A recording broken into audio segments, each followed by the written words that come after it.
It's Feedback Friday. Time to have a look at your projects and for me to yada a little bit. Coming right up.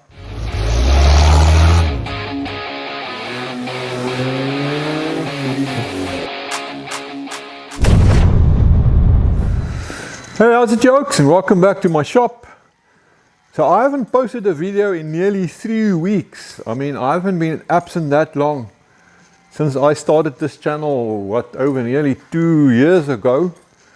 So yeah, it's been quite a long time, but I decided to take a break and spend some time with family and friends and grandkids and try and do some non-car related stuff. Well, didn't take long for me to start suffering from withdrawal symptoms. So I did actually do a little bit of work in between all the carrying ons with the family. I haven't uploaded any of the videos yet, but I will do it soon, so keep an eye out for those. So of course the problem with taking long breaks is you lose momentum and focus. And that's where I'm currently at. I'm a little bit lost.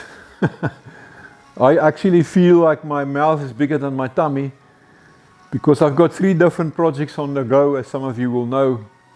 There's my 1939 Hudson rat truck build that many of you will be familiar with. I'm working on my 59 Rio Gold Comet ramp truck. And then there's my latest little project, Reno Bug, this 1954 Renault 4CV that we are planning to stick onto a Beetle floor pan with Beetle running gear. Anyway, I'm sure I'll get my focus soon, so don't stress. The videos will be coming hard and fast soon again. So our little blue planet has been around the sun one more time, and it's 2024. Well, it actually depends where you start counting. Like Einstein said, everything is relative to reference. Did you know in certain parts of Asia this year is actually 4722? And in China they only start the new year on the 10th of February, which will be the year of the dragon. Anyway, I hope you have a good year and that all your projects and goals come to fruition. So it's raining lightly here today. An old fly trap here is getting a wash from Mother Nature. If you don't know this project, this is my 1951, what I call the budget rat truck build. There's a bunch of videos about it. It's basically a 1951 Chevy 3100 cab that I found in a field with most of it missing. And I stuck it on a Nissan hardbody frame and drivetrain, stock standard 4-banger engine. And she's actually a great little ride. I really enjoy driving this car, and she's light on the goat juice as well.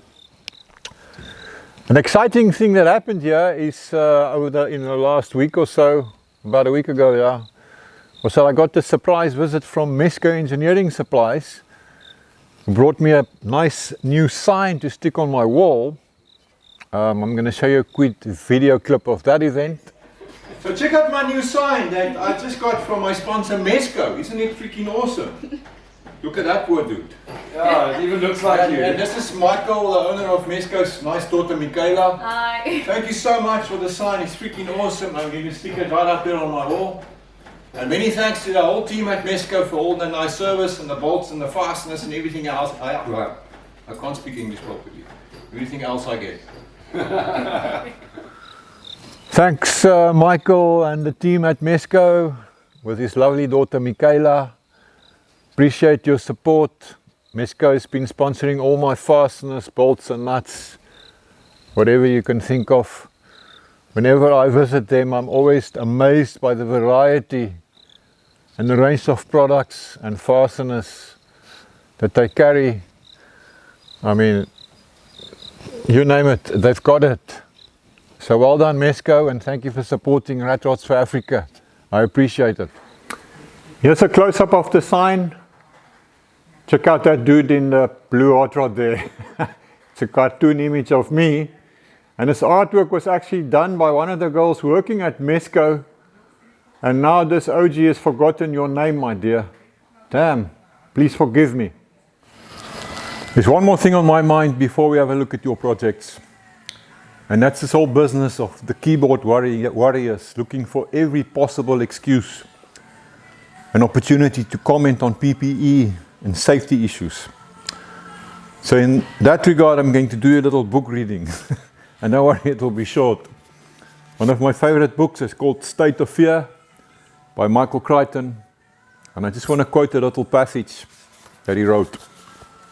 Here goes, I quote, "The current near-hysterical preoccupation with safety is at best a waste of resources and a crimp on the human spirit, and at worst, an invitation to totalitarianism. Public education is desperately needed." Unquote. What can I say? I think it will take more than education, because the bottom line is actually just common sense. And it would seem to me that common sense is dead in this day and age. Anyway, let's not get too philosophical. Instead, I think it's time to have a look at your projects. First up is Joe from Queensland in Australia, who sent us these pictures of his latest purchase, a 1954 Kommer Superpoise. Now, that's not a name that many of you guys will be familiar with. Kommer was actually a British manufacturer of commercial and military vehicles between 1905 and 1979. They were eventually taken over by the truck division of Renault. Here's a picture I found on the internet of a Kommer Superpoise 1955 to show what they looked like originally. And then I also found this picture of a Kommer bus. I mean, just look at those lines, man. They just don't build them like that anymore. I think it's a really sexy bus. Keaton Jenkins is busy restoring this beautiful 1966 Chevy El Camino truck with the help of his 72-year-old father. Keaton says it's his first car and they've been on the project for a few years now, having to replace the back of the cab that was rusted through, as well as some floor pan parts and bed sides. So the boys have certainly been busy. Steve Buchan from England sure likes his Ford Zephyrs from the 50s. You can see quite a few of them in this picture. The matte black one is not stock by any means. If it might look at it like that from the outside, but there's been serious suspension upgrades, V8 engines, C4 auto boxes, and a whole long list of modifications that Steve has been busy with. Steve is also busy restoring this 1955 Mark I Zephyr convertible. Well, it will actually be more of a resto mod because he's planning quite a bit of upgrade when it comes to the running gear and the engine and overdrive gearboxes, disc front brakes, and so on. And he's also busy with this 1950 Austin Devon that is actually converted to become a two-door. And then he's also planning quite a bit of upgrades for this one with a 327 cubic inch Chevy motor, Mustang front end with a 9-inch Ford axle with ladder bars, and so on and so forth. Yeah, the man is quite busy. And then finally, a 1940 Willys Coupe. Steve says that's his long-term project, as these guys can actually become quite expensive to sort out. And again, planning some serious upgrades, planning to run a 392 cubic inch Hemi with a blower, a twin ollies, a 727 torque flight transmission. Well, Steve, you sure are busy. Lots of projects on the go, my man. Just look at this beautiful 1962 Chevy C10 that belongs to Bob Green from Youngwood in Pennsylvania. Bob says he finished the build quite some time ago, and he's actually taken it on a 1,500 mile round trip to see some family down in Savannah, coastal Georgia. Ran without any problems. But currently has a Chevy 350 V8 in it. that's been reworked quite a bit. It's got the mild competition cams, Edelbrock intake, 600 Holly, ceramic headers, and the truck sitting on air as well. Yeah, that can we can see that with the nice stance that it's got. Well done, my man. Bob's current project is this 1948 International Harvester KV2 that sits on a 1989 Dodge Dakota two-wheel drive short wheelbase chassis, and he's going to run a 75 Dodge 360 V8 5-speed manual transmission with a Ford 8.8 rear end. Work is ongoing and he hopes to finish it soon, since he's already got another project lined up.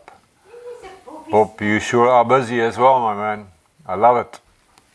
Danny Canning from Ontario in Canada is working on his 1975 Ford F350.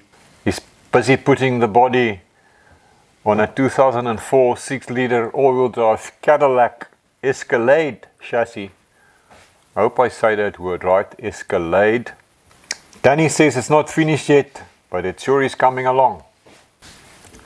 And just to prove that nothing is new, how about this?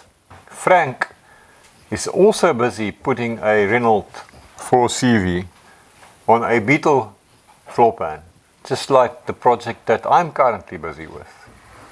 Here's some pictures of his build. He's also shortened the floor pan, and he's actually made some side rails onto the original Beetle floor pan to mount the body. I would love to see some more pics of your car, Frank. Unfortunately, you don't say where you are. And here is a very nice build by Mark Sanders in Georgia, in the States. It's a 1930 Model A that is actually turned into an extended cab. He stretched at 17 inches and chopped at 3 inches. And what I find very interesting and intriguing, that he's running a Toyota 4-cylinder engine in a 5-speed manual box. It's very unusual to see a build like this with a little 4-banger. Nothing wrong with it. My budget rat truck also runs a 4-banger. Great build, Mark. I love it. Hey, and we like rat bikes too. And this one was built by a local boykie, Sean Serini from Port Elizabeth, which is about 400 kilometers from me. Sean used a 1983 Honda NV750 as the basis for this bike. I love it. And actually, I think I would like to build a rat bike myself one day. Just 2 wheels, it will be much quicker. This 55 Chevy 2-door Bel Air belongs to Gilmore Kokos. I hope I say your name right, brother. And you won't believe me, but Gilmore is only 14 years old. How about that? That actually gives me a lot of hope for the future. We need more young men like you, my man. And how about this? This car was actually autographed by Henry Winkler. Some of you might remember him. He played Fonzie on Happy Days. Gilmore, keep up the good work. All the best with your project. And I find it really inspiring that a young man like you are involved with the old cars as well. Tim Gallagher in North Carolina is working on a 54 Chevy 4400 dump truck that he's busy converting to a 4-wheel drive standard flatbed, and he wants to fit a Gen 3 LS. And as you can see, it helps to have a couple of good friends who will show up to help and lift some heavy things. Good luck with your project, Tim. Alan King in Cincinnati, Ohio is working on this rat rod VW bug together with his father. He calls the project the Rat King. And as you can see, he's got quite a souped up engine going there. It's a 1915cc displacement, dual 44 carbs, stage 2 camshaft, balanced and counterweighted crank, the works. Alan King is also on YouTube. You can check him out at Broke But Functioning Garage. And that's it for today. if your project has not been featured yet, keep the faith, my brother, and have some patience. I don't want to show too many projects in a single video, and I am responding to them, if that's the right word, as I receive them in chronological order. So keep those emails coming. We will look at some more projects in the next Feedback Friday video. Thanks for hanging out with me out here in my shop. I enjoyed your company. I'll see you in my next video. And until then, have a lekker one.